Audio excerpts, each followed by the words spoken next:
Count Your Blessings by Bring Me the Horizon is easily one of the most influential deathcore albums of all time.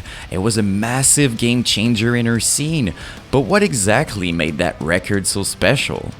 That's what we're gonna find out today. So my friend, as usual, take a cup of coffee, cigarette, slice of pizza, whatever you feel like, as we explore the story behind Count Your Blessings. So the album was released in 2006, and by the way, can we bring back those commercial, super American, like, count your blessings in all stores near you? Count Your Blessings, out now on Earache Records. To me, it reminds me of all the Toys commercials, like Transformers, you know what I mean? Like, can we bring that back somehow? Anyway, the first thing was the timing. The timing was perfect. In 2006, deathcore was just starting to be a thing, with bands like Jump for Cowboy releasing the Doom EP, and Suicide Silence releasing their self-titled EP as well. On the metalcore side, you had the Devil's Brother releasing Dear Lord, a Beautiful Discord, and A Day to Remember releasing And Their Nameless Treason. It was just perfect. And I'm saying perfect because with scene kids like me discovering internet, starting to mess around on MySpace, Bring Me the Horizon releasing it on MySpace was the absolute best move to do at the time.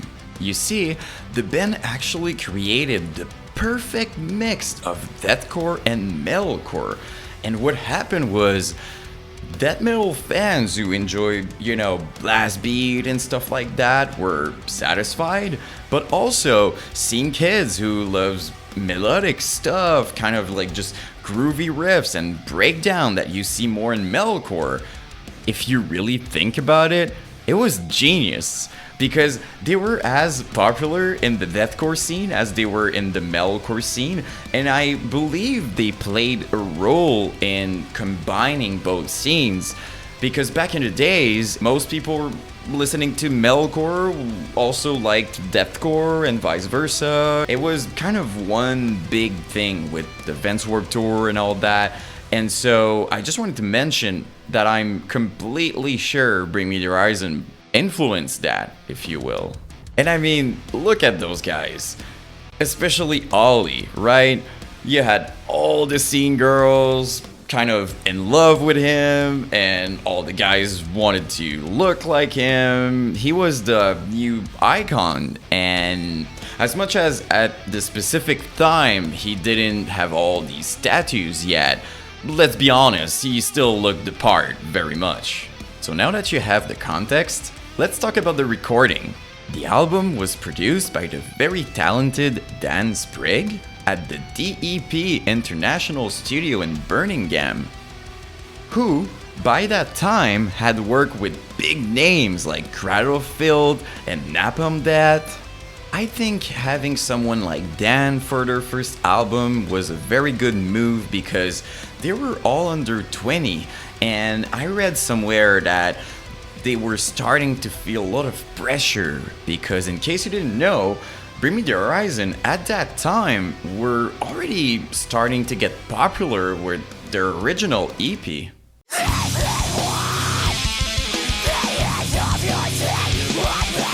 Despite the band being very young, they were bringing a brand new energy to the scene, and it was resonating with tons of kids around the same age as them, basically.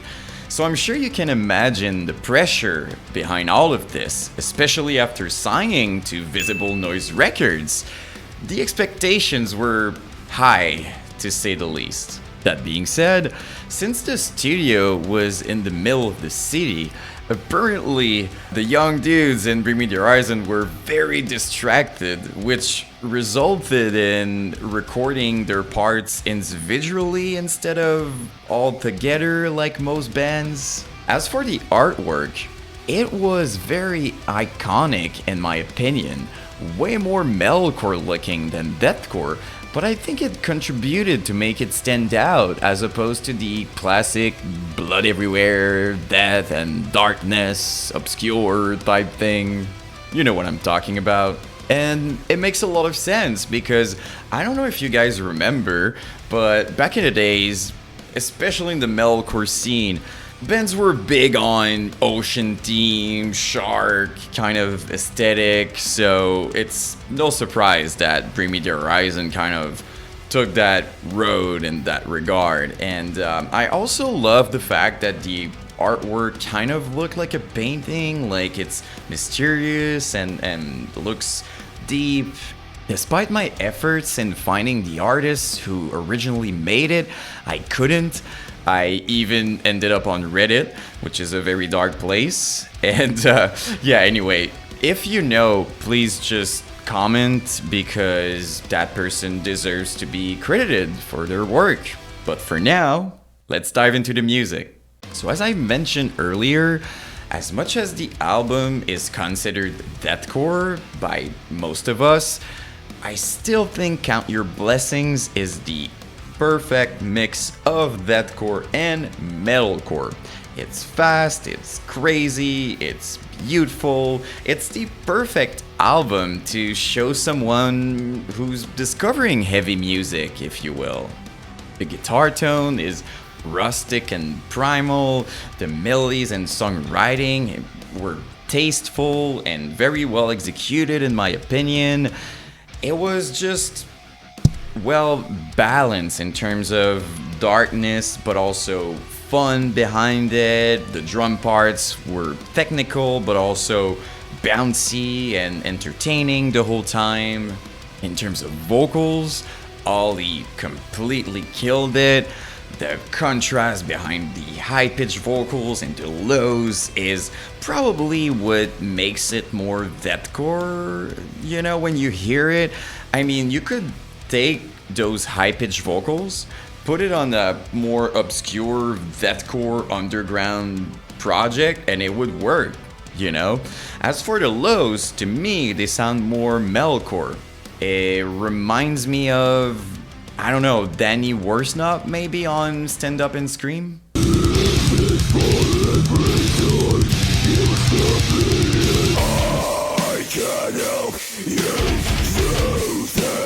That being said, Ollie was overall very versatile, you know? He was also doing mids and even talking in between parts, you know? Kind of what he would do later on other albums. And so I wanted to point that out because, of course, to me, I'm more interested in the super high pitch and the low pitch vocals, but him doing other stuff really contributed to make the album stand out and give more personality, I believe.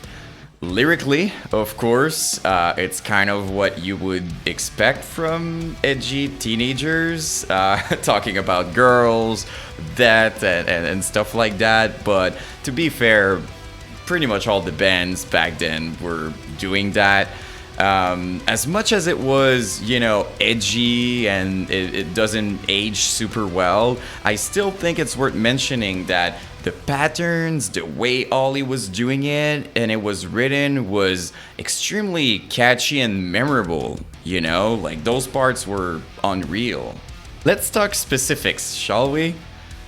Of course, I want to start with Pray for Plagues, which is still one of the biggest songs in deathcore, you know? People are even still covering it today. And rightfully so. I mean, this song has everything. A badass intro,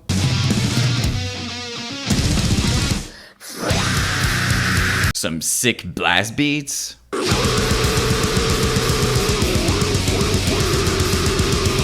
awesome melodies,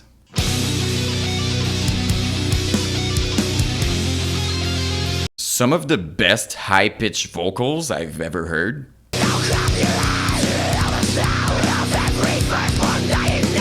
And most importantly, one of the best iconic breakdowns I've ever heard.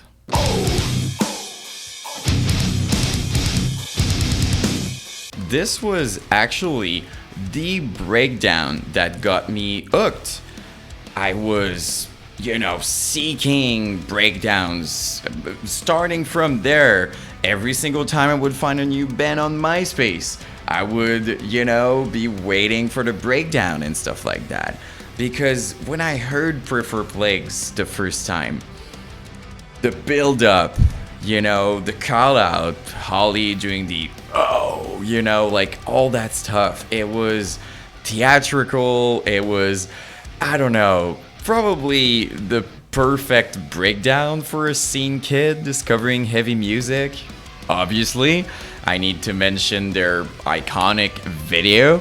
At the time, it instantly blew up and it was a big deal. It also brings you back like crazy. I mean, the video screams MySpace era, and you can tell probably by the video quality. It's part of the charm. So another song I want to mention is For Stevie Wonder's Eyes Only, Braille, which was maybe similar to Pray for Plagues in terms of song structure, but believe me, it has memorable moments too.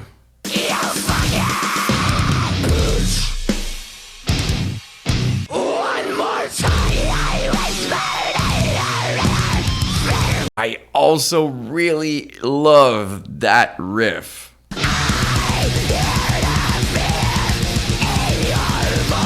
They actually made an official video for this one as well. It was a live performance video, which, by the way, you can hate the band as much as you want, which would be weird if you're watching this, but still. But you have to admit that they always killed it live. I mean, come on, it's a fact, I think. One of my favorite songs on the album was called A Lot Like Vegas, which to me was the very first step in the new direction they would take on Suicide Season. What I mean by that is, listen to this kind of vocals. We'll take this feeling to our grave for every heart we betray. We don't carry anything. And this kind of breakdown pattern.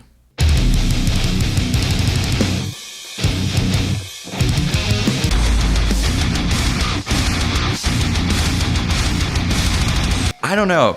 It really feels like they were exploring in that direction, and I was there for it. Another very iconic song was I Used to Make Out with Medusa.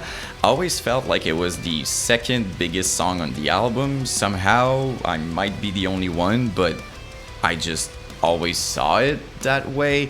There's a lot of very memorable stuff. The song is over 5 minutes, but it's crazy and awesome. I mean, first of all, the weird Southern two-step, the squeaky guitar notes matching the vocals,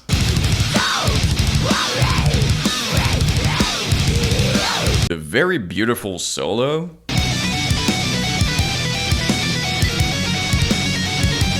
even some slam parts.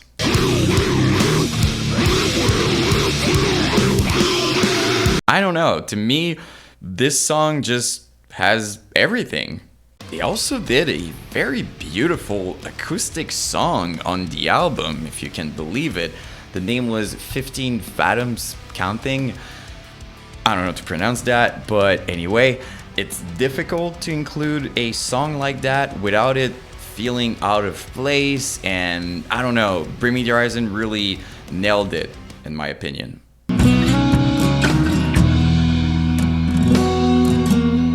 The last song I want to mention was the Slipknot cover they did of the song Eyeless.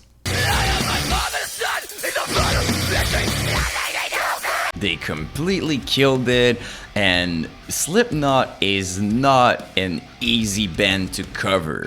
I think a lot of people know that, but it's just how it is. And believe it or not, Corey Taylor himself said that it was his favorite cover, which is huge, you know? They were under 20 years old when they did that, so pretty cool. So yeah, I could talk about all the songs on the record. I just feel like I would repeat myself a lot, and the video is gonna be probably longer than what I expected already. So I want to move on, but before doing that, I still wanted to mention that some of the songs were written prior the recording. I mean, like way before. Like Liquor and Love Lost was originally called Dragon Slaying, which they played during the EP era, so quite an old song. For the record, I really think that it should have stayed Dragon Slaying. Like, I prefer that name.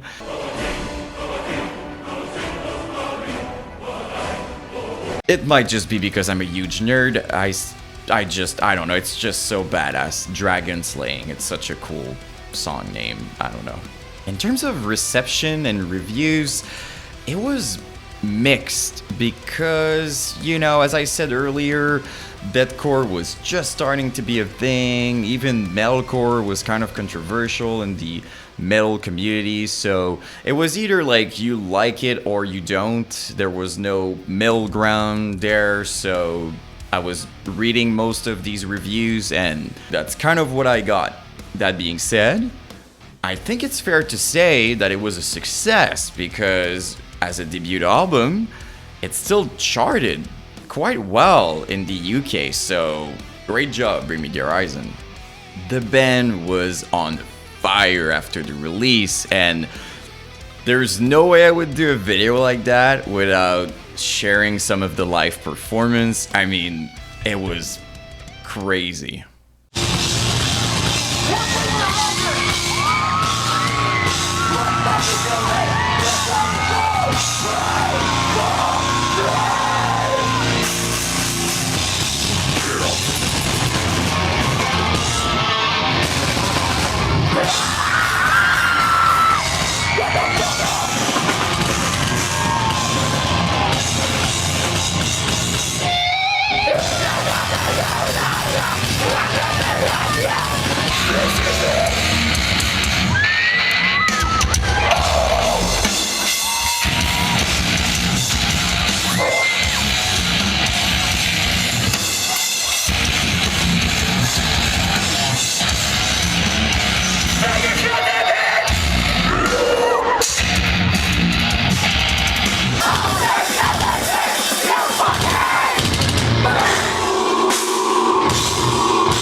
Wow, man. I mean, oof, what an era.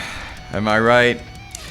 So, by this point, Bring Me the Horizon was on top of the scene. Ollie Sykes became the biggest icon, and you would see these guys everywhere. Everybody knew the band. It was a real game changer.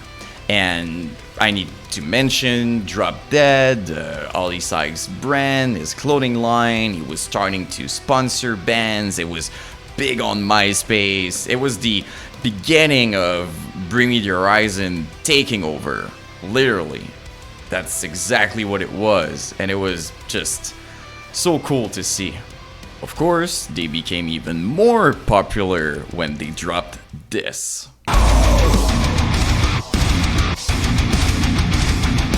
But that's gonna be for another video. thank you so much for watching. It means the world, really. Let me know in the comments if you like that new concept. Album deep dives, there's so much to cover. I mean, the Cleansing by Suicide Silence, the Doom EP from Job for Cowboys, stuff like that. I mean, there's so many iconic albums we need to talk about, and so let me know. As usual, if you want to support me and the channel, please leave a like and subscribe. It makes a big difference. Don't forget to join our Discord if you didn't already. The link is in the description. We also have our live podcast on Twitch every Wednesday and sometimes even on Saturday. You don't want to miss it. But for now, I'm gonna stop talking. I'll see you in the next one.